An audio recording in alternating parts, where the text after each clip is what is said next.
Good morning, everyone. You are rocking with the Locked and Loaded RN. If you're new to my channel, bienvenidos. If you're one of my awesome subscribers, welcome back. Y'all, let me start off by saying Happy Nurses Week to my fellow nurses. I hope that your family, your co-workers, and your friends are showering you with gifts. And if not, like I always tell y'all, make sure you celebrate yourself. Take yourself to get a little something nice in honor of Nurses Week. Let me tell y'all something else. The job that I work now, the one where I see the 30 patients, where I get paid for the 30 patients a week, is the absolute best job I have ever worked in my life. Or the best company that I've ever worked with, I should say. So normally Nurses Week comes, we get stupid stuff, we get emails, y'all know. Y'all know. But this job, they always send out something. Last year, they sent out AirPods engraved with our names on it, like the newest generation AirPods that were expensive. This year, they sent out $150 gift cards to Massage Envy that we have 120 days to use. Always something. And I don't know, again, I know for other people they be like, who cares? But to me, those stuff mean that type of stuff means a lot, because I've worked places where all they got for y'all is Happy Nurses Week, if even. And that is just one of the reasons why I have been there for so long. Like, I've applied at other jobs, like per diem jobs, and they try to steal me away from them, and I'll be like, I have so much loyalty to this job. When I finally do leave them, it's gonna be because of my business taking off and me running out of space to be able to fit to do both things. But I don't think that there's a job in this world that could take me away from working with them. They either gotta work around them or it just can't happen. From the beginning, I've been in love with them, because how I ended up actually getting the job is I quit working full-time one day. One day I woke up and I was like, man, I'm tired of working full-time. And I quit the full-time job that I had. And I was sitting out figuring, what am I going to do with myself? So I ended up getting the RV job, because it's a 1099, so you could pick up and work when you want. So I was working that while I was trying to figure out what I was going to do. Then I ended up also going back to the full-time job that I quit and telling them that I'm open to being per diem with them. So I used to pick up with them and work the RV job, the 1099 job. And I did that for like maybe a year, because I loved being able to be like, oh, I want to go on vacation for a week. I don't need to put in time off requests. I just don't pick up. That felt so liberating. The only con was I didn't have health insurance. Okay, fast forward, I decide that I'm going to buy a house.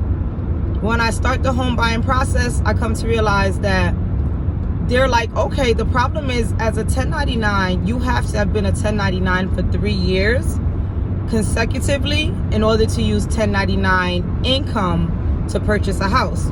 At that time, I had only been 1099 for about a year or two, I want to say. I can't remember, because everything's a blur at this point. But I know it wasn't the 3-year mark. So it started to become a problem. They started to tell me that I could wait until I hit that mark to then come back and start the process again. But if you know me, I don't take no for an answer. Like, when I want something, unless it's God. If God tells me no, then I receive it. But with tears. But I receive it. But if it's a person telling me no, like for something that isn't, of course, harmful to someone else, I always brainstorm of another way. So I said to them, what if I get a full-time job? And they said, well, yeah, if you get a full-time job, then once you have an offer letter saying how much they're going to pay you, the salary, whatever, we could go with that. So I said, okay, I guess I'm going to have to go do that.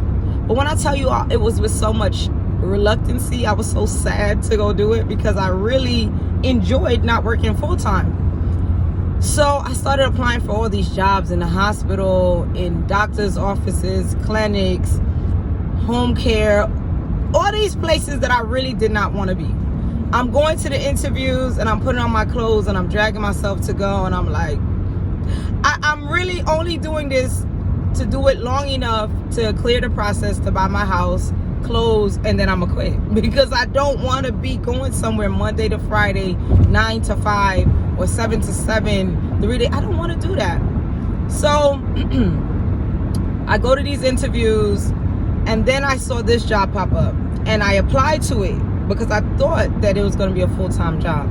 And you know, we interviewed, they explained it to me, and then they basically let me know that it's per diem. So I'm like, I really was looking for a full-time job, but the job sounds so good, I mean, I'll take it, but you know, I got to keep looking for jobs then. So then they called me and they asked my availability, and I told them, all right, I'm gonna be clear, I'm gonna be transparent with you. I'm looking for a job right now because I need to buy a house, and I came to find out I can't use the 1099 money to do so. So if y'all can promise me or commit me, what's the word I'm looking for? If y'all can basically say in writing that y'all gonna pay me 30 patients, this many, pay me for this many dollars for this amount of patients, and write it so I can submit it to my house, y'all got me for that. I can commit myself to that. So they said, all right, well, let us think about it, because really and truly, when they were hiring, they were looking for a Spanish speaking nurse.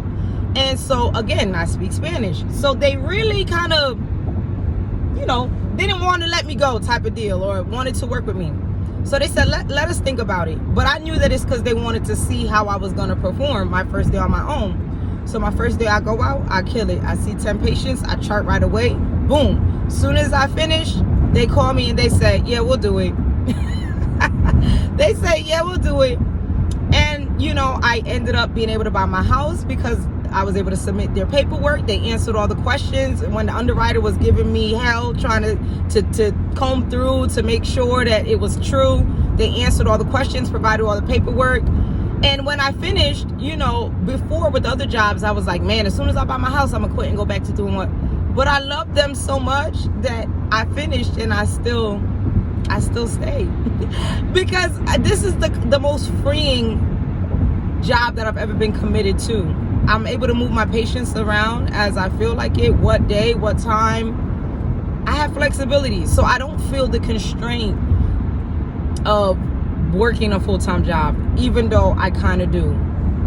And then they were saying to me the other day, like when we do our evals, they always give me exceeds exceeds the, what's the word? You know how they have satisfactory, they have exceeds the exceeded performance or something like that. I always get that. Mind you, this is the first job that ever was honest enough to say that, because I know how I work, and I'm not saying it like I'm perfect or I don't have room to improve, but I'm a person that I always give 110%. So when jobs would evaluate me and give me satisfactory, it used to be like a slap in the face, because I'm like, I know I'm not satisfactory. I know that I go above and beyond. This job, they always give me exceeds. And I remember after I got the job, I kept thinking, man, they're going to change, because all the jobs start off nice. The bosses are like friendly and laughing, and then later on they change. We're going on, I think, 3 years. So it's 3 years or maybe 2. No, it gotta be 3, because I'm about to be in my house 2 years, and I've been with them. So we're going on about 3 years, and they've stayed the same. They don't stress me. They don't bother me.